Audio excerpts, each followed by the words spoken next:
Primera a los Corintios, capítulo 12.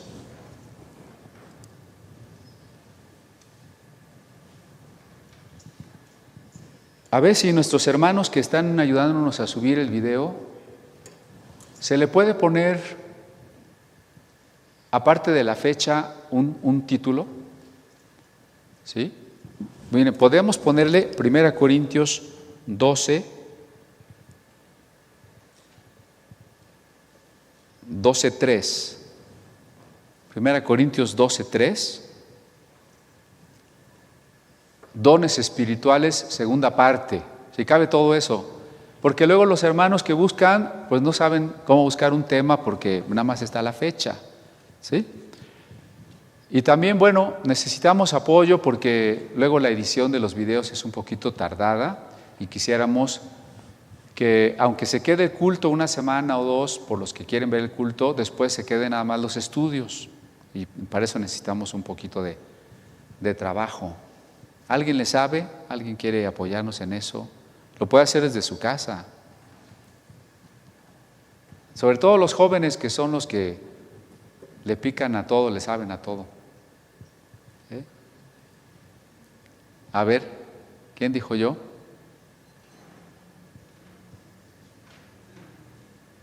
¿No vino hoy? Ah, allá arriba. ¿Quién? ¿Tú, Mero Ángel? ¿Tú también? Ah, bueno. Ok, pues poco a poquito vamos a ir entonces dejando solo las predicaciones. Y si se puede retitular, renombrar, pues ya le ponemos algo que sí defina de lo que se habló, ¿no? Bueno, ahora sí, perdón. 1 Corintios 12, leamos desde el verso 1. En cuanto a los dones espirituales, hermanos, quiero que entiendan bien este asunto. Ustedes saben que cuando eran paganos se dejaban arrastrar hacia los ídolos mudos. Por eso les advierto que nadie que esté hablando por el Espíritu de Dios puede maldecir a Jesús, ni nadie puede decir Jesús es el Señor, sino por el Espíritu Santo. Tema de los dones que ya habíamos comenzado. 9 son los que enlista Pablo. Me atrevo a pensar que la lista aquí no es exhaustiva. Podríamos pensar que en ciertos pasajes tenemos relacionado con el don de profecía los sueños y las visiones, como en Daniel, en José, en la profecía de Joel. No están aquí en la lista. Por eso me parece que la lista puede no ser exhaustiva, pero sí lo suficientemente ejemplar. Y aquí Pablo nos ha dado 9 que memorizamos la sesión pasada y que me van a ayudar ustedes a repetir porque ya se los memorizaron. Comenzamos con el don de sabiduría, ciencia, fe, sanidades, milagros, profecía, discernimiento, lenguas, interpretación. Más o menos ya. Unos andaban siguiendo a los otros, pero a ver, todos parejos. Sabiduría, ciencia, fe, sanidades, milagros, profecía, discernimiento, lenguas, interpretación. ¿Verdad que sí? Creo que no. A ver, otra vez. Ciencia, profecía. Ah, no. Sabiduría, ciencia, fe, sanidades, milagros, profecía, discernimiento, lenguas, interpretación. Ya tienen 2 cosas que aprender. Las palabras de Pablo de cómo el Señor nos legó el partimiento del pan y la lista de los dones del Espíritu. Y Pablo, ya lo insistimos, comienza diciendo, no quiero que ustedes estén ignorantes de este tema. Por supuesto, hay muchos temas de los cuales el cristiano no debe estar ignorante, pero este es uno de ellos. Los cristianos no debemos ignorar acerca de los dones espirituales. Y Pablo nos advierte en cuanto a cómo discernir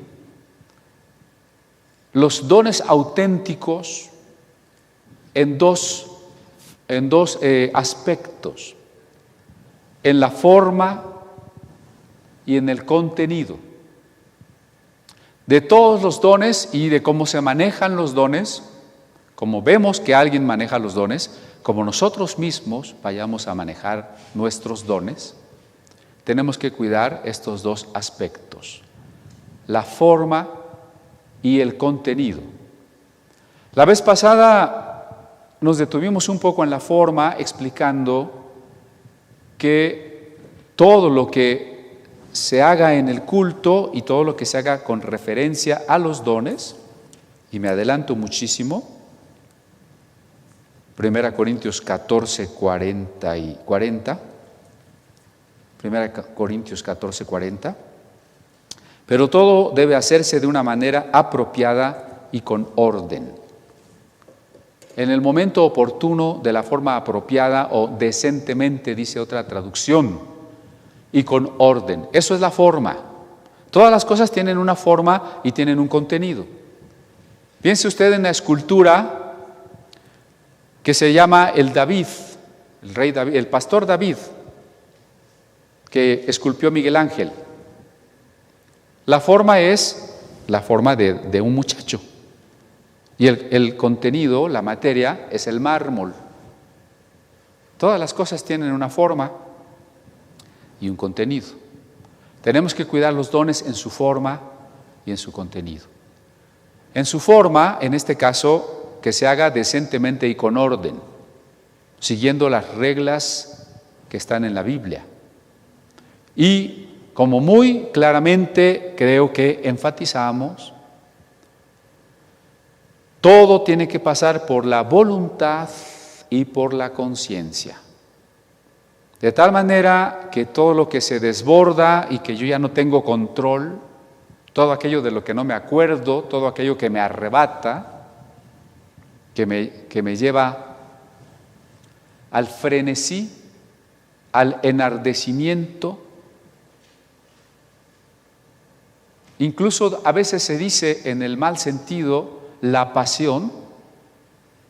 Es que alguien tiene pasión por el fútbol y eso quiere decir que en el metro va tocando una trompeta, que lleva una camiseta que no le da vergüenza, que debería, y que llega al estadio, ¿no?, haciéndose bolas y que se emborracha y que grita y que brinca y que se golpea con los otros y dice que siente pasión. Y si entendemos en ese sentido la palabra pasión, es lo que nos mueve y nosotros somos pasivos, lo que padecemos, lo que se nos impone.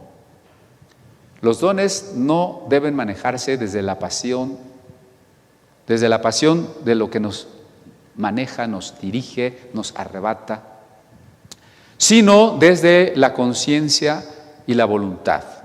Yo creo que eso ya quedó claro. Ahora vamos a ver el cuidado que debemos de tener de los dones desde el contenido.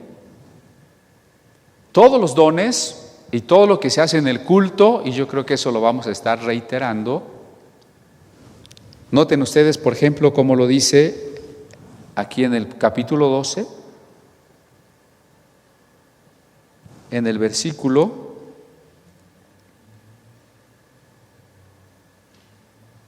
7.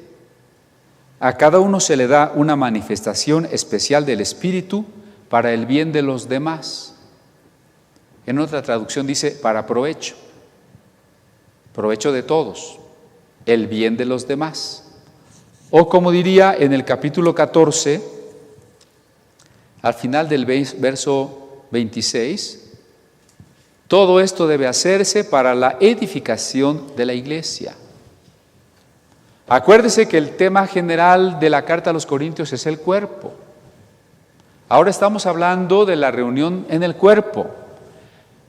Por tanto, todo lo que se hace en el culto tiene que ser para edificación. Todo lo que los dones tengan como contenido, todo lo que los dones portan como mensaje, como bendición, tiene que ser evidentemente para el provecho, la edificación, el beneficio de todos. Si algo no es para el beneficio de todos, no es válido en el culto. Hoy que muchas veces aún los cantantes cantan para lucirse y cantan ellos solos de manera constante, no es porque algún canto especial, sino porque son los únicos que se oyen todas las veces que hay una reunión. Eso es incorrecto. La iglesia debe de oírse a sí misma. ¿A usted le gusta cantar sin alcanzar a oír que está cantando?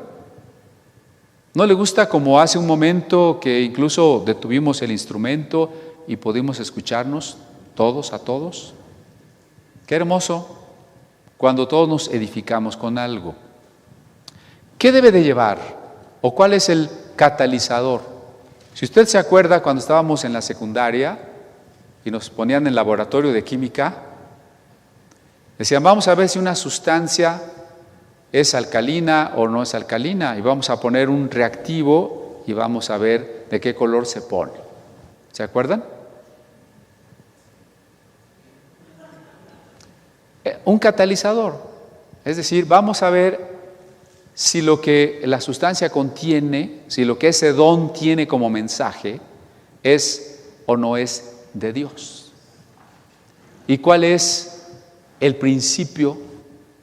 ¿Cuál es la clave para saber que un mensaje, ya la forma ya le dijimos, que debe ser dado de manera consciente, ordenada, pero en cuanto a su contenido, en cuanto a su mensaje, pues es el verso 3.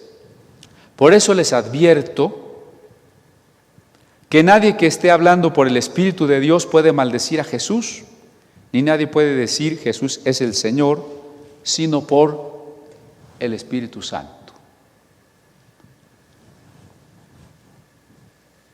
Es decir, el centro del mensaje es Cristo.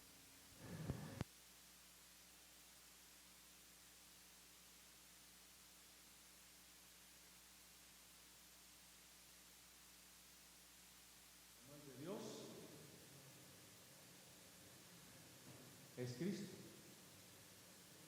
¿Nos vamos a otro micrófono? Bueno, a ver.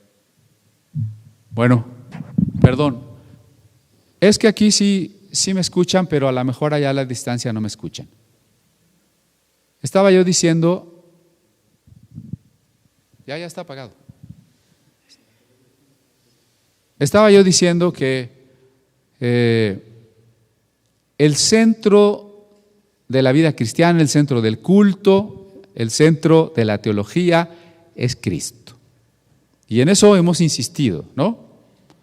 Por tanto, el catalizador, la clave para saber si lo que en un don se hace o se dice viene realmente de Dios, es que exalte a Cristo, es que reconozca a Cristo, que no menoscabe a Cristo.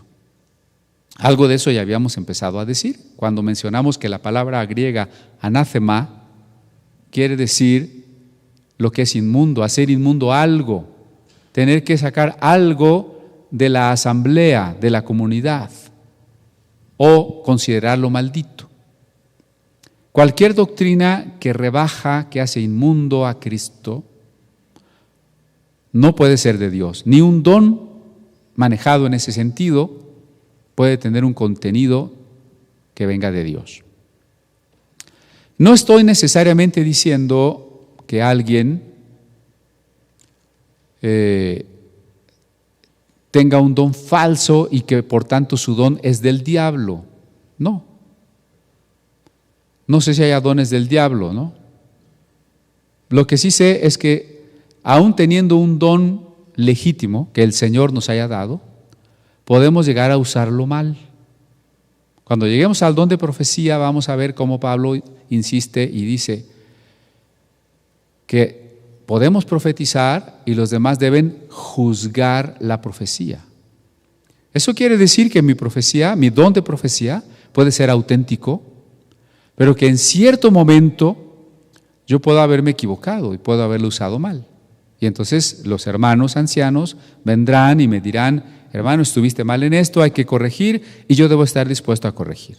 Y no se trata de un demonio ni nada de eso. ¿Me explico? Pero siempre hay que cuidar el mensaje. Puede ser que un don sea auténtico y se maneje bien.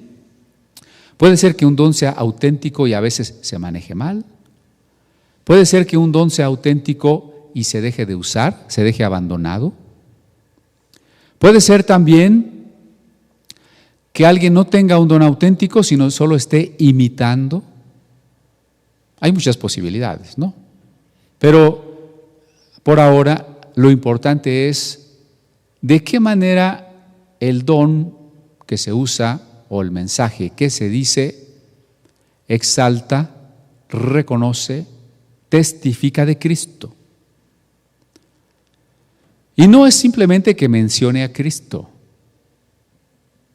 No se trata de mencionar a Cristo. ¿Por qué? ¿Podría un texto o un discurso no mencionar a Dios, no mencionar a Cristo y exaltar a Cristo? Ejemplo, el libro de Esther en la Biblia. Yo no sé si usted se había dado cuenta que el libro de Esther no menciona la palabra Dios, mucho menos la palabra Cristo, se escribió antes de Cristo. ¿Se había dado cuenta que no menciona la palabra Dios? Yo no me había dado cuenta porque para mí era clara la obra de Dios al leer el libro de Esther. Hasta que yo comencé a estudiar la historia del canon bíblico y ver que el libro de Esther no era aceptado aún hasta el año 100 por la mayoría de los rabinos, ¿cuál podría ser la razón? ¿Cuál podría ser la razón por la que en los rollos del Mar Muerto, que tenemos más de 800 documentos, ninguno fuera el libro de Esther? Probablemente que no menciona a Dios. Efectivamente no menciona a Dios, pero Dios es exaltado. Usted lo termina de leer con la clara conciencia de que Dios ha libertado a su pueblo. Entonces no se trata nada más de mencionar, porque como digo, puede no mencionarse y exaltar. A veces tenemos que dar discursos en la universidad donde tenemos que usar un lenguaje no religioso y probablemente no digamos la referencia Juan 3:16, ¿no? Y no decimos hermanos, ni aleluya, ni tantas cosas, pero estamos dando el mensaje. Ahora al revés, dice Jesús, no todo el que me dice Señor, Señor. ¿Recuerda? No todo el que me dice Señor, Señor. Entonces, no es nada más decir. Si usted va, bueno, más bien no vaya, pero si usted hubiese ido a una limpia o a un lugar de santería y esas cosas, se puede mencionar a Jesús. Supuestamente el santo niño de Atocha es Jesús que era cuando era chiquito. En realidad no es Jesús, es el Eguá, uno de los dioses africanos más importantes de la santería. Pero supuestamente se menciona a Jesús. Si usted va a una iglesia mormona, se llama Iglesia de Jesucristo de los Santos de los Últimos Días. Si usted va a Pare de Sufrir, hay un letrerote que dice Jesús es el Señor. Y si usted lee el Código Real, que es una traducción falsa, fraudulenta del Nuevo Testamento, hecha por judaizantes de habla hispana, dice Jesús nuestro Adón. Adón en hebreo es Señor. Solamente que Adón es Señor para cualquier Señor. Nunca dice Jesús nuestro Adonai. Adonai sí es Dios. Entonces, los judaizantes mencionan a Jesús. El sincretismo de cristianismo con brujería brasileña, que es Pare de Sufrir, menciona a Jesús. Los mormones, que son otro sincretismo entre cristianismo y gnosticismo, mencionan a Jesús. Y la santería, que es un sincretismo entre religión africana y catolicismo, menciona a Jesús.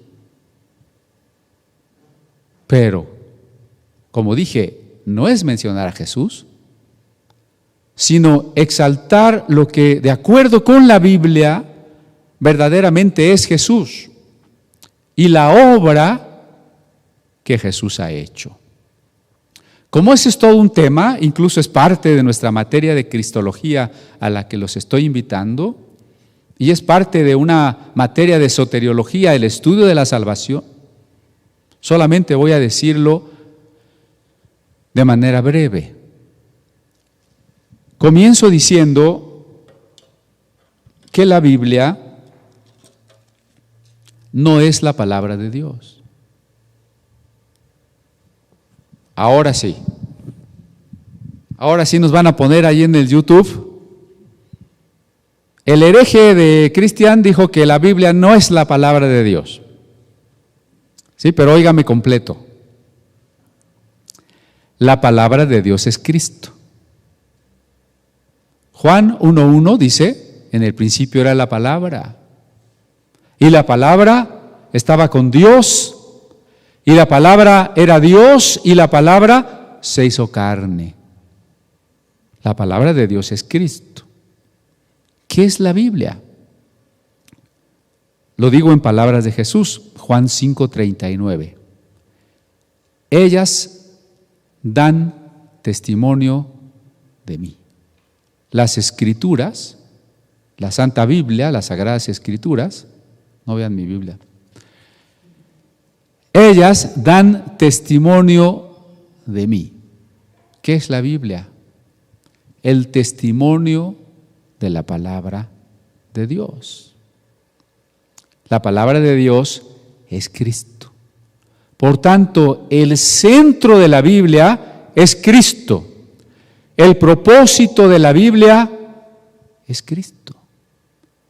Cuando leemos y meditamos la Sagrada Escritura, se nos revela Cristo. A través de Cristo llegamos al Padre.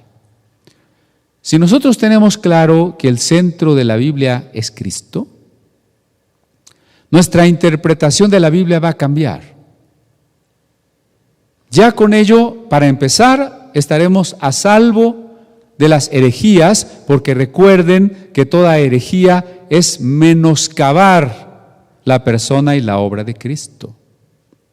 Si Dios permite, yo he estado pensando que al término del estudio de la carta a los Corintios, vamos a estudiar la carta a los Hebreos, donde Cristo es exaltado por encima de los ángeles, de todos los profetas, de Moisés, de Aarón, del culto, de los sacrificios, del tabernáculo, de la ley. Cristo es exaltado por encima de todo. Entonces, Cristo es el centro de la Biblia, y cualquier interpretación, cualquier pasaje o enseñanza que no nos revele a Cristo, que no apunte hacia Cristo, estará equivocada o cuando menos empobrecida. Nuestra principal regla hermenéutica, es decir, nuestra principal regla de interpretación, es encontrar a Cristo en cada pasaje de las Sagradas Escrituras. Eso es Cristo. Ahora bien, Cristo lo hemos visto o he estado intentando subrayar a Cristo en 3 momentos, incluso en 4 podríamos decir. El primer momento es su preexistencia. Antes de nacer o incluso de ser engendrado en el vientre de María, Cristo ya existía eternamente. Cristo eternamente, ¿qué es? Es Dios. Si alguna doctrina, no estamos en materia de cristología, no me voy a extender mucho, pero acuérdese que lo importante es, queremos discernir los dones. Si alguien profetiza, si alguien interpreta lenguas, si alguien me da una palabra de sabiduría, si alguien usa de cierta manera el don de sanidades o el don de fe, yo tengo que preguntarme, ¿está reconociendo a Jesús como Dios? En su preexistencia, Cristo es la palabra eterna de Dios, es el Hijo de Dios. Luego, Cristo cuando estuvo aquí en la tierra, Cuando Cristo estuvo aquí en la tierra es el profeta de Dios por excelencia, el siervo sufriente, el siervo de Jehová, el Ebed Yahvé, el siervo de Jehová. Cristo es el Hijo del hombre, es decir, aquel ser celestial que se ha hecho humano y que ha llegado a la perfección de lo humano para mostrarnos cómo debemos ser a imagen de Dios. Pero Cristo es, como siervo sufriente, el Cordero de Dios que quita los pecados del mundo. Es decir, su muerte en la cruz es una muerte expiatoria. Perdóneme que a veces use términos teológicos. En la mayoría de las iglesias ya se hubieran dormido todos, ahorita nomás 3. ¿No? Pero a veces los uso, pero los explico. Expiatoria quiere decir que es una muerte que limpia los pecados. Y algún día vamos a tratar más extensamente de ello, pero lo que quiero decir es que con su muerte Jesús nos está mostrando que Dios nos ama y nos ha perdonado. Y que el perdón de Dios tiene tal alcance que decidió hacerse humano, verdadero hombre, y dejar que lo matáramos. Cristo es entonces el Cordero de Dios que quita los pecados del mundo. El Mesías, que no tendría que venir a establecer un gobierno político y militar por la fuerza, sino que establecería un reino a partir de la humildad, de la renuncia y de la muerte. ¿Se acuerdan cuando Jesús le dijo a Pedro, apártate de mí, Satanás? Porque Pedro quería que Jesús fuera un Mesías político. Y esa era la visión de los judíos contemporáneos de Jesús. Si Jesús dijo, apártate de mí, Satanás, quiere decir que la visión que tenían los judíos contemporáneos de Jesús estaba de acuerdo ¿con quién? Con Satanás. No las tentaciones en el desierto culminan cuando el diablo invita a Jesús a tomar los reinos del mundo y volverse de esa manera un siervo del diablo. Lo digo por los que exaltan todo lo judío sin más discernimiento, olvidando que los propios profetas hebreos distinguieron entre el judío fiel y el judío idólatra. No todo lo que es judío es de Dios y es bueno. El concepto judío que tenían los coetáneos de Jesús era un concepto que estaba de acuerdo con el enemigo, que era exactamente lo mismo que el diablo le estaba proponiendo a Jesús en el desierto. Por tanto, Jesús tendría que ser un Mesías diferente, un Mesías de un reino espiritual. Y aquí pasamos de su aspecto terreno y de humillación a su aspecto de exaltación y presencia espiritual. Tercer momento, preexistencia, humillación, convirtiéndose en hombre hasta la muerte y muerte de cruz, en siervo, esclavo, Filipenses 2. Tercer momento, la resurrección y la ascensión. Ahora Cristo es el Señor. Nadie puede llamar a Jesús Señor, dice Pablo, si no es por el Espíritu Santo. Esto tiene que ver con la tercera etapa, Jesús sentado a la diestra del Padre, lo que significa que Él tiene ahora toda la autoridad sobre todo lo creado, visible o invisible, sean tronos, sean potestades, sean principados, todo es de Él y para Él. Eso significa que Jesús ha sido hecho Señor y Cristo, ahora Cristo en el sentido de la exaltación.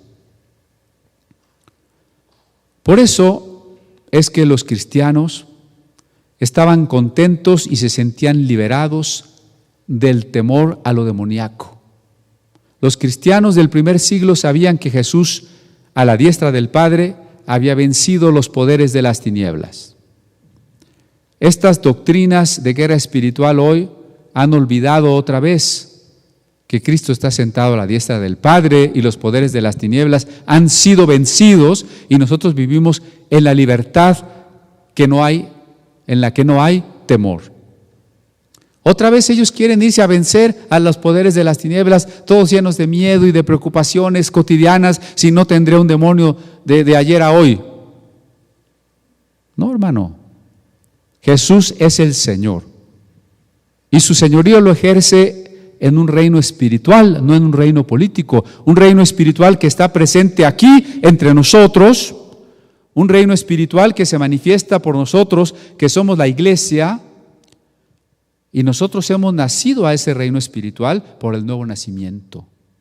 Cuando del agua y del espíritu nacimos de nuevo, empezamos a formar parte del reino espiritual. Cristo está presente aquí por el Espíritu Santo. Por eso nadie puede llamar a Jesús Señor si no es por el Espíritu Santo. Y luego la última etapa, la cuarta etapa, la escatológica futura, es decir, cuando Jesús se manifestará plenamente ya para establecer el reino definitivo como Rey de Reyes y Señor de Señores. Cuando vendrá glorioso a consumar su oficio de profeta, su oficio de rey, su oficio de sumo sacerdote. Por tanto, cualquier doctrina que ignore, porque esa es una manera también de ofender a Cristo, ignorar. Cualquier doctrina que ignore o que niegue o que desvirtúe esto que Cristo es, Dios verdadero, hombre verdadero, profeta, rey, sacerdote, palabra, siervo sufriente, Mesías, hijo de David, Rey de Reyes, Señor de señores. Cualquier don que no exalte esto que Jesús es, o está mal utilizado o no es de Dios. Tan simple como eso. Podemos tenerlo claro, podemos tenerlo presente, y por eso Primera de Juan 4 también lo reitera cuando dice: todo el que confiesa que Jesucristo ha venido en carne es de Dios. Y el que no confiesa que Jesucristo ha venido en carne es del anticristo. Y probablemente nadie se va a parar a decir, incluso con el lenguaje de Casiodoro de Reina, Jesucristo no vino en carne. No lo van a decir así, lo van a decir de otra manera. Y hay una manera muy curiosa. Por ejemplo, en el mundo evangélico, y ya lo hemos comentado, pero quiero reiterarlo, cuando decimos que nos cubrimos o que cubrimos algo con la sangre de Cristo, ahí estamos negando la humanidad de Cristo. Si la carta a los Hebreos dice con toda claridad que Cristo fue sacrificado una vez y para siempre, ¿cómo podemos estar ofreciendo sangre todos los días como si Cristo volviera a ser sacrificado a cada rato? Como si la sangre de Cristo no hubiese sido humana y se hubiese derramado en aquel entonces. Y como si la sangre de Cristo ahora no fuera parte de su cuerpo glorificado que está en el cielo y que no anda cubriendo nada. ¿Ve cómo a veces distorsionamos quién es Cristo? A partir de frases que parecen muy piadosas y que incluso parecen frases de poder, ¿no? De poder. Cubro con la sangre de Cristo. Ay, qué hermanos, sí, está poderoso. Pues está diciendo una poderosa herejía, una poderosa barbaridad. ¿Sí? Y conste que yo alguna vez pensé eso, porque yo cuando era adolescente leí un libro que se llamaba El poder de la sangre. Y apenas buscando prepararme y encontrar la doctrina, y ese libro decía que la sangre de Cristo era como un río que salía del trono de Dios, inagotable, y entonces por eso es que todos podíamos agarrar sangre a cada rato, ¿no? Bueno, ese libro estaba equivocado, pero quizá nos llevó a muchos al error. Por eso siempre hay que estar revisando y diciendo, si no El don, la predicación, que es uno de los dones, está diciendo algo que Cristo no es.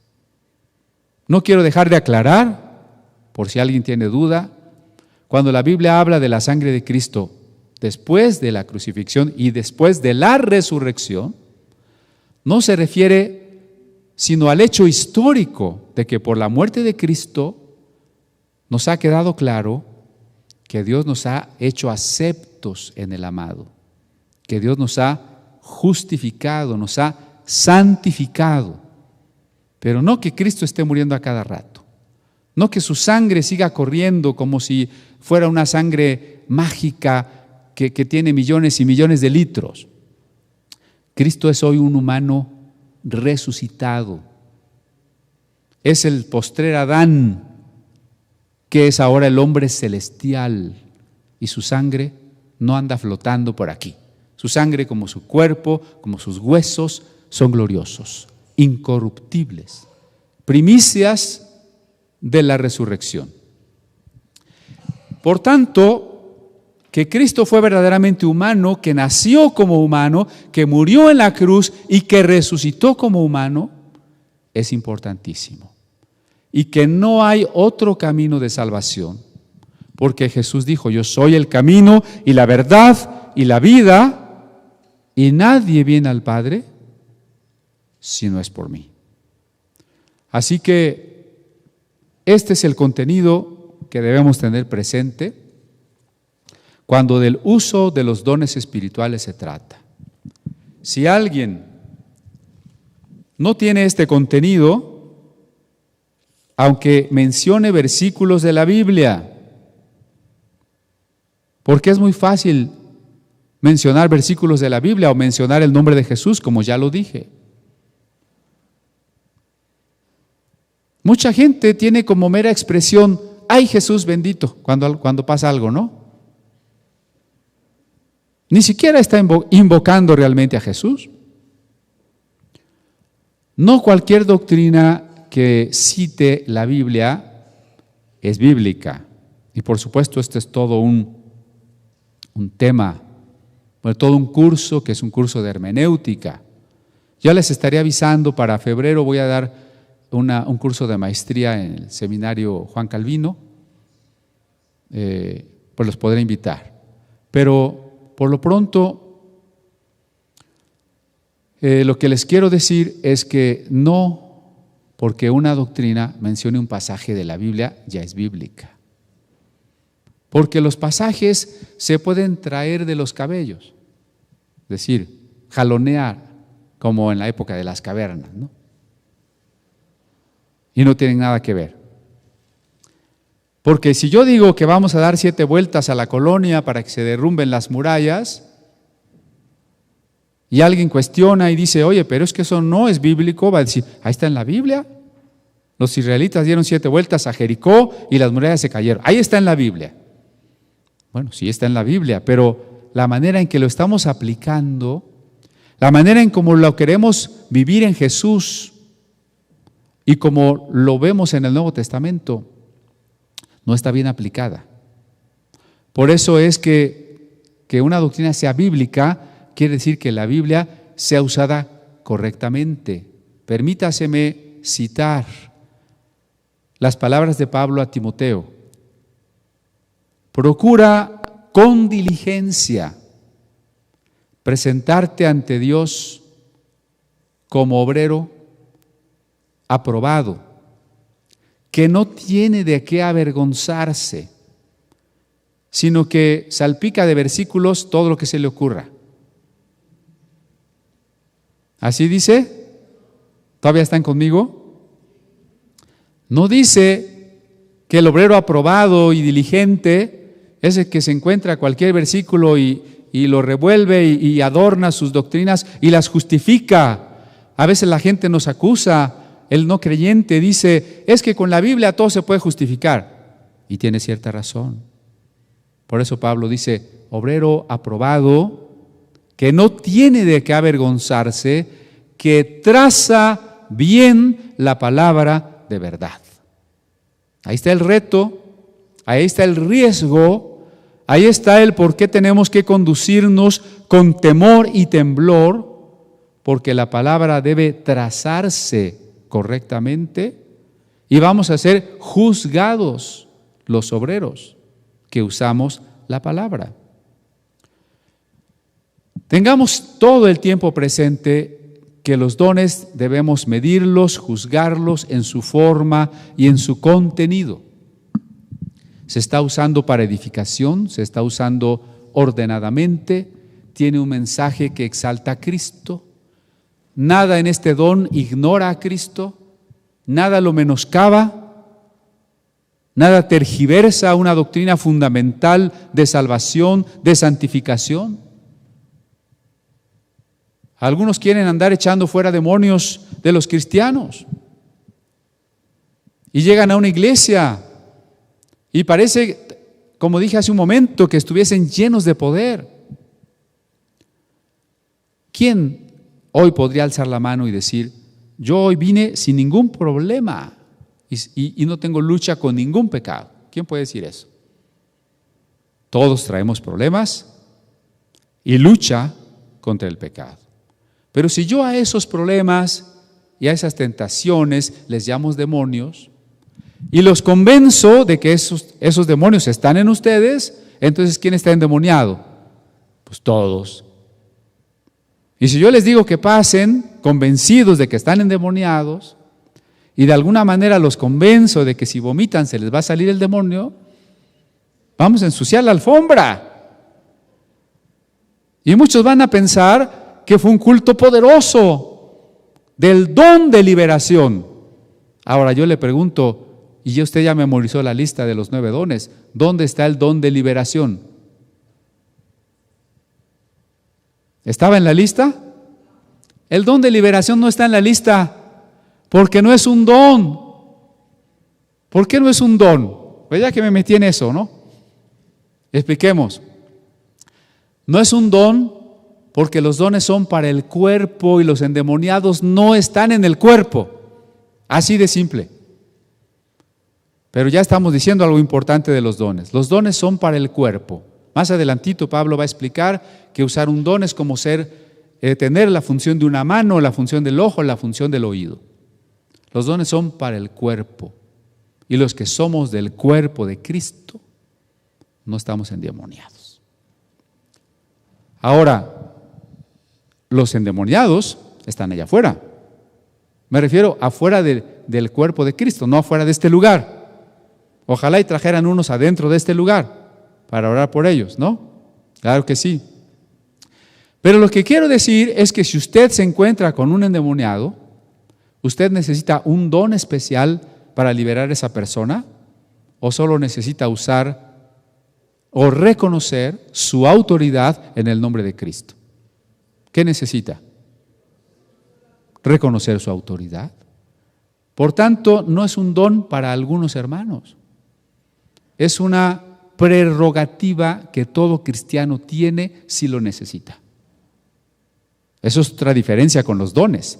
No todos van a tener el don de ciencia, no todos tienen el don de profecía, no todos tienen el don de fe, pero todo cristiano que se enfrente con los demonios los puede reprender. Entonces no es un don. ¿Me explico? Porque es para todos y porque es de uso excepcional cuando usted se encuentre con un verdadero endemoniado. No con un cristiano. Y mucho menos con un cristiano que, fíjense cómo pretenden liberar a un cristiano. A ver, ¿me vas a confesar tu vida desde que estabas en el vientre de tu mamá? Bueno, pues ahí el que está ministrando, asesorando, en realidad ya se pasó al psicoanálisis, suponiendo que el psicoanálisis funcione, ¿no? Para empezar, ya se pasó al psicoanálisis. Segundo, pues que tiene que repetir versículos y que tiene que confesar pecados. Y yo me pregunto cuando leo el pasaje del endemoniado gadareno. Aquel que estaba desnudo y se golpeaba con las piedras y rompía las cadenas y nadie lo podía detener. Llegó Jesús y le dijo, a ver, gadareno, cuéntame cuando estabas en el vientre de tu mamá. A lo mejor tu mamá no te quería y por eso estás endemoniado. Así fue. ¿Verdad que no? Jesús no le preguntó por su vida, tampoco le dijo, a ver, dime tus pecados, a ver, ¿con cuál de esos pecados te endemoniaste? A ver, repite estos versículos, a ver si así se te salen los chamucos. Hermano, el endemoniado es alguien que no tiene conciencia ni voluntad. Cuando esas supuestas liberaciones están tratando con gente que es consciente, que está tratando de hacer cosas para liberarse, ya con eso está demostrando que no está endemoniada. Y si es cristiano, menos. Eso sí no sabemos si es cristiano o no es cristiano. Pero si es cristiano, no está endemoniado.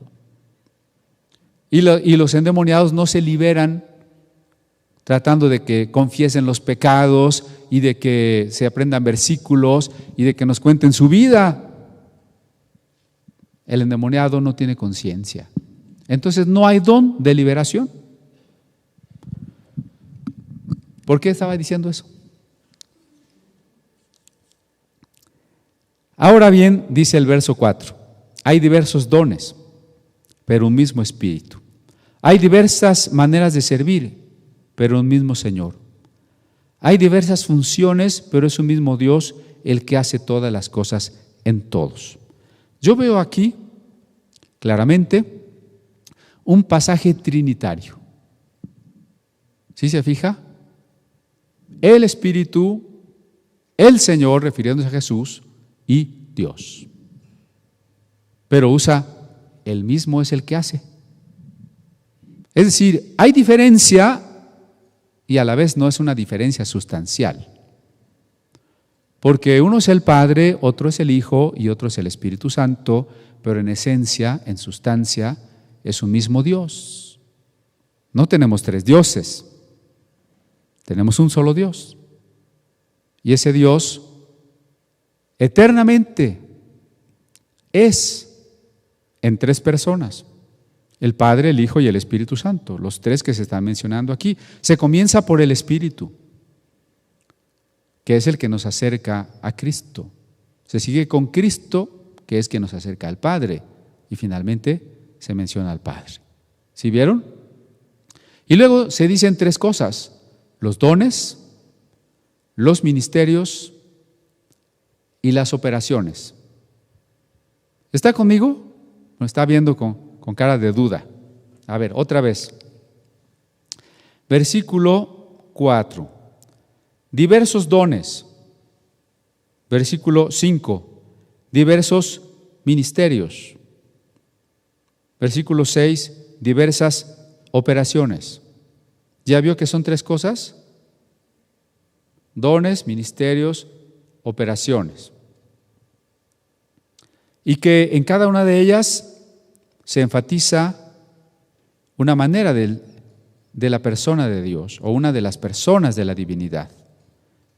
El Espíritu en el verso 4, el Señor en el verso 5, Dios como referencia al Padre en el verso 6.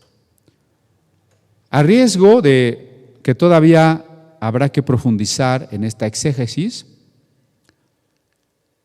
quiero comentar que hay una diferencia entre los dones y los ministerios. El ministerio es una tarea, el don es una herramienta y la operación es una manera de actuar en cierto momento. Entonces voy a empezar en ese orden como ejemplificando. Si una persona es un carpintero, su oficio es ser carpintero, ese sería el ministerio. El ministerio es el oficio, la vocación, la tarea que se nos ha encomendado en la vida. ¿Cuál es el ministerio que usted tiene? No necesariamente tiene que ser pastor y no se sienta mal por eso. Usted puede decir: mi ministerio es ser médico, mi ministerio es ser músico, mi ministerio es ser madre, es ser ama de hogar, mi ministerio es ser contador o ser mecánico, pero que usted sepa que verdaderamente ya es una tarea que usted ha elegido para realizarse como persona a través del trabajo, y con la cual usted va a servir a Dios y a los demás. Si usted lo tiene claro, eso es su ministerio. Por supuesto que al igual que con los talentos naturales, hay que distinguir los ministerios espirituales, pero cualquiera que sea nuestra tarea en la vida, dentro de la iglesia, vamos a tener una función. Y nuestra profesión secular no puede estar separada de nuestra función en la iglesia. Porque esta idea de que hay una vida religiosa y una vida secular es una idea de la Revolución Francesa, del enciclopedismo francés, de la República de Juárez, pero no de la Biblia. Y estoy de acuerdo que el Estado no sea más que laico, estoy de acuerdo. Pero no para la vida individual debe de haber una totalidad integrada, donde lo que somos está completo. Puedo ser profesor en la universidad sin dejar de ser pastor. Soy las dos cosas juntas. Aquí y allá, ¿no? En cualquier lado. Usted también puede ser diácono, puede ser el que hace milagros, puede ser evangelista, puede ser el anciano, puede ser el profeta, y al mismo tiempo a lo mejor es albañil, un profeta albañil. A lo mejor es un diácono mecánico, a lo mejor es un maestro y empleado del gobierno. No está peleado, ¿no? No está peleado si todo lo que hacemos lo hacemos para el Señor. Pero entonces el ministerio es la tarea que nos ha tocado, como ser carpintero. ¿Qué son los dones? Los dones son las herramientas que se nos han entregado dentro de ese ministerio o para lograr ese ministerio. Entonces el carpintero tiene un cepillo para cepillar la madera, tiene serrotes especiales, ¿verdad? Tiene martillos, etc. Si no, no podría hacer su trabajo. Esos son los dones. Entonces, el profeta puede tener el don de profecía y el don del discernimiento, por ejemplo. El maestro podrá tener la palabra de ciencia y la palabra de sabiduría. O otro profeta podrá tener la palabra de fe o el don de fe y el don de milagros. Tendremos diferentes herramientas para las diferentes tareas. ¿Sí? ¿Y qué son las operaciones? Las operaciones son cuando estamos solos, no tenemos ese ministerio, no tenemos ese don, pero en cierto momento tenemos que actuar. O sea, haga de cuenta, Saúl, el rey Saúl, no era un profeta, pero un día profetizó.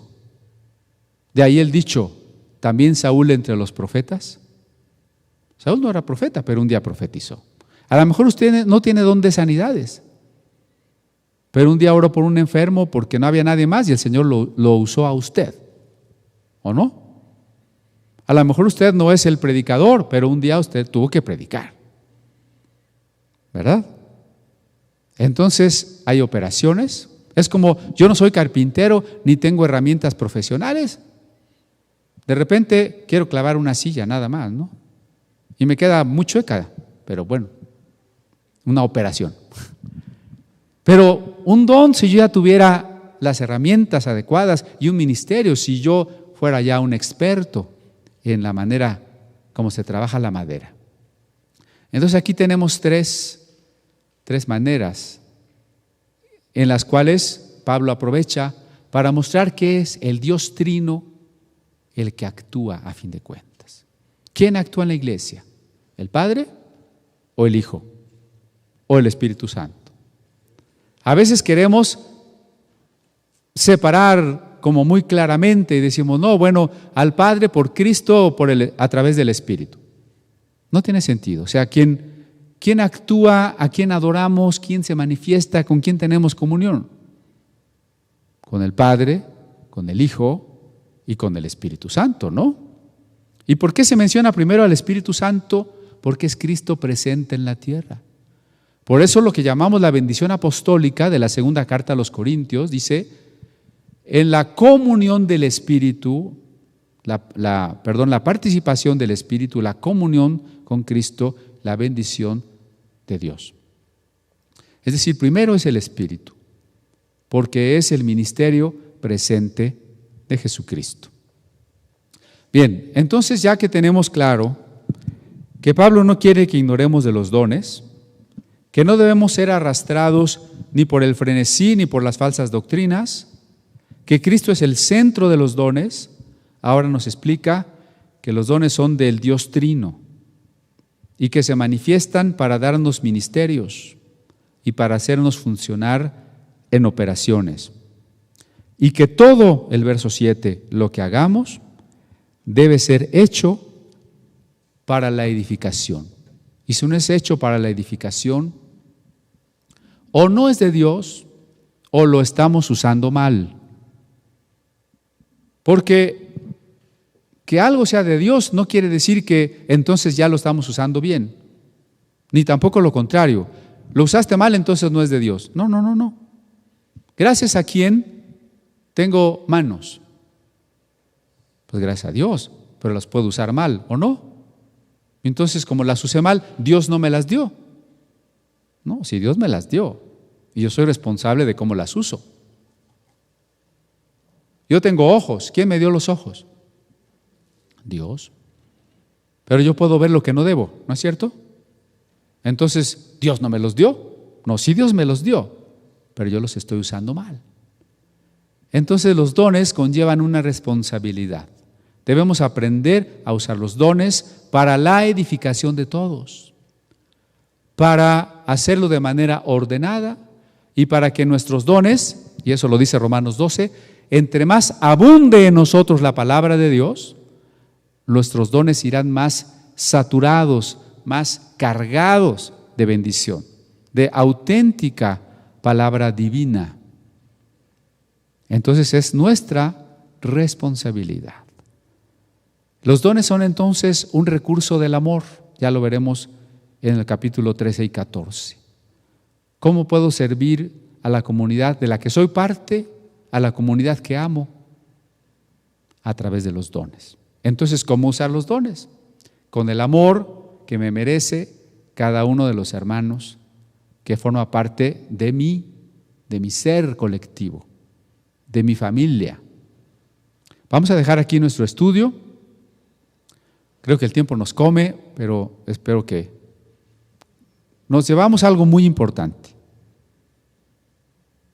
Todo libro, toda película, toda predicación, todo comentario, todo sueño, toda revelación, cada uno de los dones, hay que juzgarlos a partir de la centralidad de la persona de Cristo. ¿Sí? Muchas gracias.